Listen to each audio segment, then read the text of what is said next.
IIT JEE में एक अच्छी रैंक लाना लक का या सिर्फ नॉलेज का गेम नहीं है। ये गेम है पूरा स्ट्रैटेजी का और किस माइंडसेट के साथ आप एग्जामिनेशन हॉल में बैठते हैं। स्ट्रेट अवे लाइन वाइज चलते जाएं, एक सब्जेक्ट पहले फिर दूसरा फिर तीसरा, एक ही राउंड में सारा काम करें। लेकिन दूसरी स्ट्रैटेजी ज़्यादा कारगर होती है। अगर 4 में से 2 ऑप्शंस आपके एलिमिनेट हो जा रहे हैं, 2 ऑप्शंस पे गैसिंग कर रही है, तो वो आप चांस ज़रूर ले सकते हैं। जजमेंटल नहीं होना है वहाँ पे, अपने आप को नहीं जज करना है। यार मेरा तो टाइम ख़राब हो गया, अब मैं कैसे और ज़्यादा स्कोर करूँगा, यार मेरा तो स्कोर अभी तक बहुत कम आता रहा है। ये बिल्कुल ही अलग गेम है, अलग दिन है, अलग मैच है। हेलो एवरीवन, आज हम बात करने वाले हैं वो 3 घंटे जो डिसाइड करेंगे आपको कौन सा कॉलेज मिलेगा, कौन सी ब्रांच मिलेगी। ये 3 घंटे आपकी सालों की मेहनत को तय करने वाले हैं कि आप कहाँ पहुंचेंगे। IIT जेईई में एक अच्छी रैंक लाना लक का या सिर्फ नॉलेज का गेम नहीं है। ये गेम है पूरा स्ट्रैटेजी का और किस माइंडसेट के साथ आप एग्जामिनेशन हॉल में बैठते हैं। तो चलिए बात करते हैं उन सारी चीज़ों की, खासकर वो जो हमें नहीं करनी चाहिए एग्जामिनेशन हॉल में। एग्जामिनेशन हॉल के दौरान जो आप डिसीशंस लेते हैं वो आपकी रैंक को बहुत हद तक तय करते हैं। अगर आप स्ट्रेस होकर डिसीशंस लेते हैं तो ज़्यादातर वो डिसीशंस गलत होते हैं। क्या कारण है कि आपकी नॉलेज और आपके दोस्त की नॉलेज सेम होते हुए भी दोनों के रैंक्स में फ़र्क आता है? तो ये इसलिए होता है बिकॉज एक जो माइंड है वो बहुत ही काम है, कूल है और डिसीजंस को प्रॉपरली ले रहा है, और दूसरा पैनिक में स्ट्रेस्ड है, इसलिए उसके ज़्यादातर डिसीजंस जो होते हैं गलत होते हैं। इसलिए जो हम डिसाइड करते हैं एग्जामिनेशन हॉल के दौरान वो हमारी रैंक को तय करते हैं, न कि सिर्फ नॉलेज हमारी रैंक को तय करती है। तो चलो बात करते हैं 180 मिनट जो हमारी रैंक को डिसाइड करने वाले हैं। कहते हैं कि अगर स्टार्ट हमारा अच्छा है तो सब कुछ आगे जाके अच्छा होने वाला है। बिकॉज अगर मेरे से शुरू में अच्छे से क्वेश्चंस हो रहे हैं तो मुझे मोटिवेट करते हैं, मेरा बहुत हद तक ये चांसेस होते हैं कि मेरा और भी ज़्यादा अच्छे क्वेश्चंस होंगे, मेरा रिजल्ट बेहतर होगा। तो स्टार्ट डेफिनेटली आपने अपनी एक स्ट्रेटजी बनाई होगी। आप फिजिक्स, केमिस्ट्री, मैथ्स करते होंगे, या पहले केमिस्ट्री फिर फिजिक्स या मैथ्स। कुछ लोग मैथ्स भी जो कि बहुत धुरंधर होते हैं वो मैथ्स भी पहले करते हैं बिकॉज उनका मैथ्स स्ट्रॉन्गेस्ट पार्ट होता है। तो मैं तो ये रिकमेंड करूंगा जो भी आपने पैटर्न बनाया हुआ है अभी तक, जो भी ऑर्डर आपका तय है उसको अब लास्ट मोमेंट पे चेंज करने की कोई भी जरूरत नहीं है। हाँ, ये जरूर मैं कहना चाहूँगा, मेरे को अपना स्ट्रॉन्गेस्ट पार्ट अगर मैं पहले करता हूँ, मान लो मेरी फिजिक्स अच्छी है और फिजिक्स बहुत हद तक मैथ से ईजी आती है, केमिस्ट्री भी ईजी आती है, तो अगर मेरे शुरू का जो 1 घंटा है, पहला फेज जिसको हम बोलेंगे, पहले 50 मिनट अगर मैंने वो क्वेश्चंस कर लिए जो बहुत इजी हैं, आसान है, सिंगल लाइनर हैं, सिंगल कॉन्सेप्ट पे बेस्ड हैं, तो मेरा स्कोर डेफिनेटली बढ़ने वाला है। वो क्वेश्चंस जो मेरा टाइम वेस्ट नहीं कर रहे हैं। तो रिकमेंडेशन ये होता है कि जब हम पेपर को देखते हैं, जो क्वेश्चंस मेरे को जाने पहचाने लगते हैं, जिससे मैं कनेक्ट कर सकता हूँ, जिनकी लैंग्वेज मुझे याद दिलाती है कि ये सारे क्वेश्चंस तो मैंने पहले भी किए हुए हैं, उन क्वेश्चंस को मैं पहले करूँगा। इन क्वेश्चंस को सिटर्स बोलते हैं, जो आपका इंतजार करते हैं आपको नंबर दिलाने के लिए। उसके बाद थोड़े से टफ वाले क्वेश्चंस हम करेंगे जिसमें थोड़ी सी वर्किंग ज़्यादा होगी। तो 2 स्ट्रेटजीज काम हम कर सकते हैं। एक, या तो हम सब्जेक्ट वाइज टाइम अलॉट करें, जैसे अगर हम केमिस्ट्री पहले कर रहे हैं तो आप कोशिश करें केमिस्ट्री से 35 मिनट्स में पूरी कंप्लीट कर लें। फिर आप फिजिक्स कर रहे हैं तो उसमें भी 1 घंटा हम लगाएंगे, और फिर मैथ्स में भी डेफिनेटली 1.25 घंटा चाहिए होता है। तो ये एक प्लान हो सकता है। एक प्लान दूसरा भी होता है, लोग 2 राउंड में काम करते हैं। पहले तीनों पार्ट के इजी क्वेश्चंस ले लेते हैं, निकाल लेते हैं, और सेकंड राउंड में वो उन क्वेश्चंस को अटेम्प्ट करते हैं जो थोड़ी सी वर्किंग।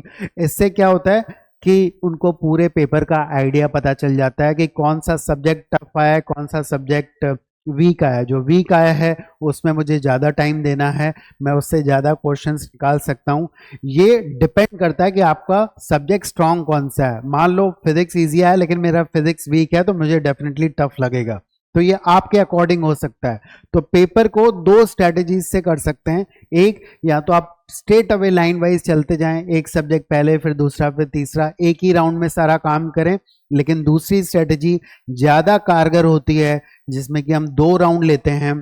पहले राउंड में हम लोग वो सब्जेक्ट वो क्वेश्चंस करते हैं जो ज़्यादा इजी हैं, जो जल्दी मुझे मार्क्स दिलाने वाले हैं, और दूसरे राउंड में हम लोग वो पार्ट करते हैं जिसमें कि हम लोग थोड़े टफर वाले क्वेश्चंस करते हैं। और लास्ट वाला जो पार्ट होता है, जो 15 मिनट लास्ट के होते हैं, वो सबसे ज़्यादा क्रूशियल होते हैं, बिकॉज मोस्टली हमने देखा है कि वो सारे 15 के 15 मिनट डेफिनेटली हमारे वेस्ट जाते हैं। तो लास्ट के 15 मिनट में हमें करना क्या है?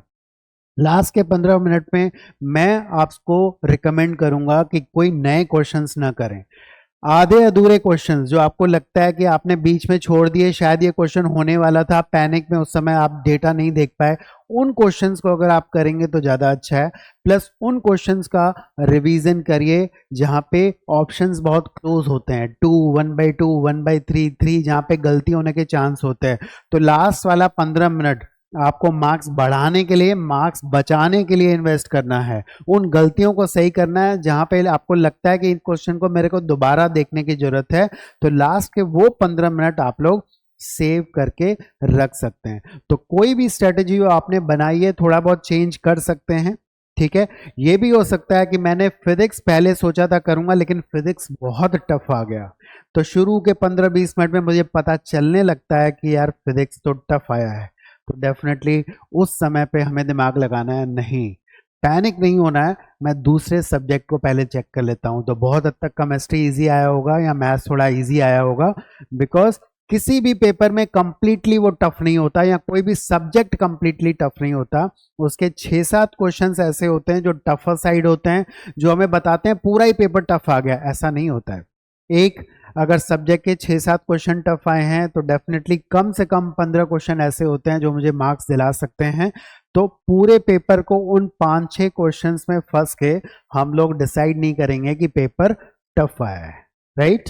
तो अगला पॉइंट है, पेपर को करने के दौरान हमारी जो एक्यूरेसी है बहुत ज्यादा मायने रखती है। कई बच्चे हमने देखा है कि मतलब बहुत ज्यादा क्वेश्चंस को अटेम्प्ट करते हैं, ओवर अटेम्प्ट करते हैं, ओवर अटेम्प्ट नॉलेज के अकॉर्डिंग, अपनी नॉलेज के अकॉर्डिंग ओवर अटेम्प्ट करते हैं, गेसिंग वर्क ज्यादा करते हैं। एक डेटा मैं आपके सामने ले आया हूं, अगर कोई बच्चा 65 क्वेश्चंस करता है और उसकी 90% एक्यूरेसी है, मतलब 59 क्वेश्चंस उसके अगर सही हैं और 6 क्वेश्चन गलत हैं, तो उसके 224 मार्क्स बनते हैं। आप देखिए एक्यूरेसी का ये कमाल है। लेकिन अगर कोई बच्चा 75 क्वेश्चंस करता है और उसकी एक्यूरेसी 70% है, एक्यूरेसी कम क्यों होगी अगर आप ज्यादा क्वेश्चंस करेंगे? क्यों? इसलिए बिकॉज आप हर क्वेश्चन पे ज्यादा टाइम नहीं दे पाएंगे, आप कम टाइम देंगे। कम क्वेश्चंस का मतलब हर क्वेश्चन पे आपने ज्यादा टाइम दिया, मतलब आपकी एक्यूरेसी एक्यूरेट होने के चांसेस ज्यादा हैं। और ज्यादा क्वेश्चंस करने का मतलब आपकी एक्यूरेसी कम होगी, क्योंकि आपने पर एक क्वेश्चन पे कम टाइम। मैं टॉपर्स के लिए नहीं बात कर रहा हूं, बिल्कुल वो तो डेफिनेटली सारा का सारा स्कोर करने के बारे में सोचेंगे, 300 के 300। लेकिन अगर आप का प्रिपरेशन एक नॉर्मल प्रिपरेशन है, एक अबव एवरेज भी है, तो आप अपने स्कोर को सेव करते हुए चलिए, एक्यूरेसी पे ज्यादा ध्यान दीजिए। अगर आप 53 क्वेश्चंस कर रहे हैं सही और 22 क्वेश्चन गलत कर रहे हैं 70% एक्यूरेसी के साथ, तो आपके मार्क्स सिर्फ और सिर्फ 190 बनते हैं। तो आप फर्क देखिए मार्क्स में, 34 मार्क्स का फर्क है। एक बच्चे ने किए हैं 65 क्वेश्चंस और दूसरे बच्चे ने किए हैं 75 क्वेश्चंस। इसने ज़्यादा मेहनत की, ज़्यादा काम किया, लेकिन फिर भी उसके मार्क्स जो हैं वो कम आए हुए हैं। तो ये मत सोचिए यार कि पूरा ही भर देता हूँ, पूरा ही ओमार शीट। कई बार होता है ना, जब हम ओमार शीट फिल करते हैं तो यार बहुत खाली सी लग रही है, थोड़े से और गोले भर देता हूँ, थोड़ा सा क्या पता ये तुक्का लग जाए। डेफिनेटली वो चीज़ नहीं करेंगे, वो समय हम देंगे एक आध क्वेश्चन प्रॉपरली और कर लें, उन चीज़ों पे दिमाग हमें नहीं लगाना है। हाँ, ये मैं जरूर कहूँगा कि अगर 4 में से 2 ऑप्शंस आपके एलिमिनेट हो जा रहे हैं, 2 ऑप्शंस पे गैसिंग कर रही हैं, तो वो आप चांस जरूर ले सकते हैं। तो यहाँ पे उसी सेंस में आपके बताना चाहूँगा कि अगर आप किसी क्वेश्चन को स्किप कर रहे हैं, तो उसमें गिल्ट फीलिंग नहीं होनी चाहिए, यार ये क्वेश्चन तो मेरे से स्किप हो गया। या लगातार कई बार होता है कि 3-4 क्वेश्चन आपसे लगातार नहीं हो रहे हैं, आपके नॉलेज के बाहर के हैं, आपको पहचानने से इनकार कर दे रहे हैं कि भाई तुम कौन हो, मैंने तो तुम्हें कभी देखा नहीं पहले। उन क्वेश्चंस को अगर आप स्किप कर देते हैं तो आपको गिल्ट फीलिंग नहीं आना चाहिए। अगर आप स्किप कर रहे हैं, आपको नहीं पता है, उसके बारे में इंफॉर्मेशन नहीं है, आपके प्रैक्टिस में नहीं है, तो ये बहुत बेहतर डिसीशंस होता है। बिकॉज वही टाइम जो आपका बचता है वो आप एक सही क्वेश्चन में जो आपके मन मुताबिक है, तो लिखते हैं time saved is marks gained. तो ये बहुत जरूरी है। तो स्किपिंग अगर हम करते हैं तो ये बहुत अच्छी चीज़ है। स्किपिंग करने से हम अपने नेगेटिव मार्क्स को कंट्रोल करते हैं, हम अपने टाइम वेस्टेज को कंट्रोल करते हैं। कहाँ पे हमारा टाइम वेस्ट नहीं हो रहा है। आपको मैं बता दूं बच्चों कि 3 घंटे में 1 घंटा बच्चों का इसलिए चला जाता है क्योंकि वो आधा क्वेश्चंस करके काट देते हैं, वो मल्टीपल अटेम्प्ट्स करते हैं। तो इसलिए वो चीज़ सही नहीं होनी चाहिए। क्वेश्चन के साथ ईगो प्रॉब्लम नहीं होना चाहिए कि ये तो परमुटेशन का आसान सा क्वेश्चन है, परमुटेशन तो मेरा बहुत स्ट्रॉन्ग सब्जेक्ट है, मैं क्यों नहीं करूँगा, मैं तो कर सकता हूँ। या कोई भी टॉपिक हो यार, खासकर मैथ्स का, जहाँ पे आपके फंसने के चांसेस बहुत ही ज़्यादा होते हैं, तो वो ईगो प्रॉब्लम आप घर पे रख के आइए अपना ईगो। ठीक है, क्वेश्चन के साथ कोई भी इस तरह का आपको द्वंद्व नहीं करना है, लड़ना नहीं है, तुम होगे कैसे नहीं मैं देखता हूं तुमको, इस तरह की बातें नहीं होनी चाहिए माइंड में। आपसे वो क्वेश्चन उस समय पे हो सकता है आपने पहले भी वो वही क्वेश्चन किया हो उसी टाइप का, लेकिन उस समय पे नहीं हो रहा है तो भाई छोड़ दो, नहीं क्लिक कर रहा है तो बहुत ज़्यादा उसको टाइम देने की जरूरत नहीं है। तो इसलिए आपको अपने लॉसेस को कट करना है, लॉसेस को मैक्सिमाइज नहीं करना है, मिनिमाइज करना है। गलत क्वेश्चन मिल जा रहा है, गलती से आपने पकड़ भी लिया, तो सेंस लगाइए कि दूसरे क्वेश्चन आपका इंतजार कर रहे हैं, आपका वेट कर रहे हैं आपको नंबर दिलाने के लिए, तो उनके पास जाइए, वो आपको बहुत प्रॉपरली नंबर दिलाएंगे। उन क्वेश्चन से बच के निकल जाइए। और हर एग्जामिनेशन सेटर ये जरूर कोशिश करता है कि कुछ क्वेश्चंस ऐसे हों जो कि आपको फंसाने के लिए रखे जाएं, लेंदी कैलकुलेशन हो, टफ हो, तो उन चीज़ों से डेफिनेटली आपको बाहर निकल के आगे बढ़ना है, आपको मूव ऑन करना है। तो अगर हम एक क्वेश्चन से मूव ऑन कर जाते हैं तो इसका मतलब ये नहीं है कि मेरा फेलियर हो गया, मैं हार मान गया। कई बार होता है कि 2-3 क्वेश्चन छोड़ने के बाद हमारी मेंटल स्टेटस जो होती है वो बहुत बेकार होती है, या किसी क्वेश्चन में हम जब फंस जाते हैं, हमारा टाइम वेस्ट होता है, तो हम अपने आप को जज करने लगते हैं। जजमेंटल नहीं होना है वहाँ पे, अपने आप को नहीं जज करना है। यार मेरा तो टाइम खराब हो गया, अब मैं कैसे और ज़्यादा स्कोर करूँगा। तो उस बैगेज को अपने साथ न रखें, उस बैगेज को आप लोग छोड़ दें, वहीं ड्रॉप कर दें। ठीक है, इस क्वेश्चन ने मेरा टेस्ट किया, नहीं हुआ, मैं दूसरे क्वेश्चंस को, ये बहुत इसलिए भी ज़रूरी है बिकॉज अगला क्वेश्चन जब मैं करूँगा तो पीछे वाला बैगेज, बर्डन, बोझ लेकर आगे बढ़ूंगा, तो वो क्वेश्चन भी अफेक्ट होने वाला है जिसको मैं करने वाला हूँ। तो हर क्वेश्चन एक नया होता है। जैसे आप क्रिकेट खेलते हैं तो हर बॉल एक नई होती है। पिछली बॉल को हमने छोड़ दिया तो ये हमारा बहुत सेंसिबल डिसीजन था, उसमें हम आउट हो सकते थे, लेकिन अगली बार को हम प्रॉपरली देख के हिट करेंगे।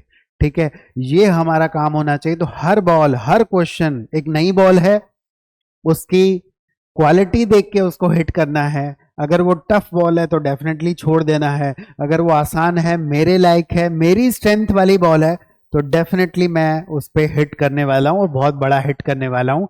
इस माइंडसेट के साथ हमें एग्जामिनेशन हॉल में रहना है। तो कुछ चीज़ें गलत हो जाती हैं, कुछ क्वेश्चन स्किप हो जाते हैं, उसके लिए हमें बिल्कुल भी परेशान नहीं होना है, हमें आगे बढ़ते रहना है। ये पूरा एक 50 ओवर का मैच होता है, जैसे जल्दी आउट नहीं हो जाना है, हमें 50 ओवर तक खेलना है। ठीक है, हमें T20 है तो 20 ओवर तक खेलना है, ओवर्स ऐसे छोड़ नहीं देने हैं। इसलिए हमें अभी पूरा 3 घंटे अच्छे से स्पेंड करना है। इसलिए मेरा माइंडसेट जो होना चाहिए बहुत ही ज़्यादा पॉजिटिव होना चाहिए। हमारे पास कोई और ऑप्शन नहीं है, हमारा सिर्फ माइंडसेट एक ही बात को ध्यान रखना है कि मुझे आज अपना बेस्ट देना है। क्वेश्चन करते समय अगर मेरा ये माइंडसेट हो जाए कि मुझे इस क्वेश्चन को बहुत जल्दी से करना है, फास्ट करना है, तो गलती होने की चांसेस डेफिनेटली बढ़ जाती हैं। तो हम बोलेंगे don't be in a haste. अगर एक क्वेश्चन को 3 मिनट लगने हैं तो लगने दो भाई, 4 मिनट लगने हैं लगने दो। मान लो आपने 2 मिनट लगाए, 3 मिनट लगाए, 2 मिनट लगाए, 4 मिनट की जगह, और 2 क्वेश्चन से आपके मार्क्स नेगेटिव हो गए, मतलब -5। आपको +4 मिलने थे और आपने -5 कर दिए। 4 तो मिले नहीं और एक माइनस और हो गया। तो आप देखिए ये बहुत ही दुखद होता है। हमें उन क्वेश्चंस को न करने का अफसोस कभी नहीं होता जो हमें नहीं आते हैं, लेकिन उन क्वेश्चंस का अफसोस जरूर होता कि जो हमें आते थे अच्छे से, हमने सिली मिस्टेक की क्योंकि हम जल्दी में थे। जब आप बहुत तेज दौड़ते हैं ना लाइफ में, तो आपके आसपास के चेहरे जो हैं वो धुंधले नजर आते हैं, आपको क्लियरली नजर नहीं आते हैं। इसी तरह जब आप क्वेश्चन को बहुत तेज स्पीड से पढ़ते हो तो आपको उसका पूरा इंफॉर्मेशन क्लियरली नहीं दिखता है। आप क्वेश्चन करने की जल्दी में उसका रेलेवेंट इंफॉर्मेशन आप छोड़ देते हो जो कि उस क्वेश्चन के लिए क्रूशल है। किसी भी क्वेश्चन में कोई भी इंफॉर्मेशन एक्स्ट्रा नहीं दी जाती है, वो रिलेवेंट है इसीलिए दी जाती है। इसलिए क्वेश्चन को बहुत प्रॉपर्ली पढ़ें, और पर्टिकुलरली जब आपको समझ में आ गया कि ये क्वेश्चन होना है, फॉर्मूला लिखने के बाद जब आप वैल्यूज को कैलकुलेट करते हैं उस समय पे हल्का सा अगर आप स्लो डाउन हो जाएंगे तो आपकी गलती होने की चांसेस बिल्कुल भी नहीं रहेगी। जैसे मैंने पहले भी कहा है, थोड़े से कम क्वेश्चंस करेंगे तो हर एक क्वेश्चन पे ज़्यादा टाइम हमें मिलेगा और हमारी एक्यूरेसी जो है वो बढ़ जाएगी। और लास्ट में एक बात बहुत जरूरी है कहना आप लोगों से, एक्सपेक्टेशन एंड प्रिजम्पशन, यानी कि वो सोच के आना कि पेपर ऐसा ही आने वाला है, इजी है। एक्सपेक्टेशंस, प्रिजम्पशंस, प्रिज्यूम करना कि पेपर इजी है, आसान आएगा, फिजिक्स इजी ही आएगा, केमिस्ट्री इजी आएगा, मैथ्स टफ आएगा, ये पहले से एज्यूम कर लेना। या किसी पर्टिकुलर चैप्टर का क्वेश्चन तो मुझसे होता ही नहीं है। हो सकता है कि आपका कोई टॉपिक वीक हो सकता है कि आपका वेक्टर्स अच्छा ना हो, लेकिन वेक्टर्स का हो सकता है बहुत इजी क्वेश्चन आ जाए और आपने उसको देखा भी नहीं, छुआ भी नहीं। आपका कोई भी चैप्टर अगर टफ होता है आपके लिए तो आपको उसका हर पार्ट टफ नहीं होता, काफ़ी चीज़ें तो आप उसकी आसानी से कर लेते हो। अगर आपको रोटेशन अच्छे से नहीं आता तो रोटेशन की हर एक चीज़ आपके लिए टफ नहीं होती है, कुछ चीज़ें तो आप आसानी से कर लेते हो। तो इसलिए पहले तो प्रिज्यूम मत करिए कि ये चैप्टर टफ होगा, ये सब्जेक्ट टफ होगा, और एक्सपेक्टेशंस खुद से, मैंने अभी तक ऐसा किया है, चाहे नेगेटिव चाहे पॉजिटिव, यार मेरा तो स्कोर अभी तक बहुत कम आता रहा है। ये बिल्कुल ही अलग गेम है, अलग दिन है, अलग मैच है।